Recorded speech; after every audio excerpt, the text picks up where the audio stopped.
Tengok ni guys, Proton Saga baru dah masuk ke showroom. By now, I'm sure korang dah nampak berpuluh-puluh video pasal model ni. Tapi sekarang aku nak tunjuk benda-benda yang mungkin korang tak tahu lagi.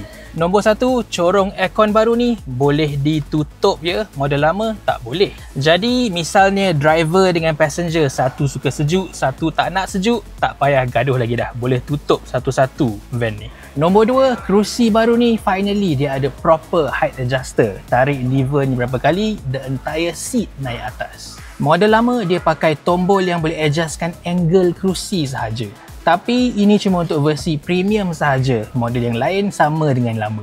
Nombor 3, Saga baru sekarang pakai electric power steering, bukan lagi hydraulic. Jadi steering dia lagi ringan dan tak payah lagi nak isi power steering fluid. Next, selain engine, the whole cooling system pun baru juga. Kalau yang lama kena tuang coolant terus masuk radiator, sekarang ada separate coolant reservoir dekat tepi. Yang kurang bagus, front strut bar dekat depan ni dah tak ada lagi. Dan benda ni nak pasang balik aftermarket pun susah tau, sebab ada banyak hose-hose in the way. But Proton dah reinforcekan chassis kereta ni dengan part-part yang lebih kuat macam HPF. The frame itself dah lagi stiff, so maybe tak payah lagi lah pakai strut bar. And sebab engine baru dah tak ada lagi cover, boleh nampak terang-terang dia pakai banyak part lain daripada grup Geely macam Lynk & Co. But the best part, semestinya engine baru ni pakai timing chain, bukan lagi timing belt. Boleh tengok sendiri dekat tepi tak ada lagi plastik cover yang boleh dibuka untuk tukar timing belt.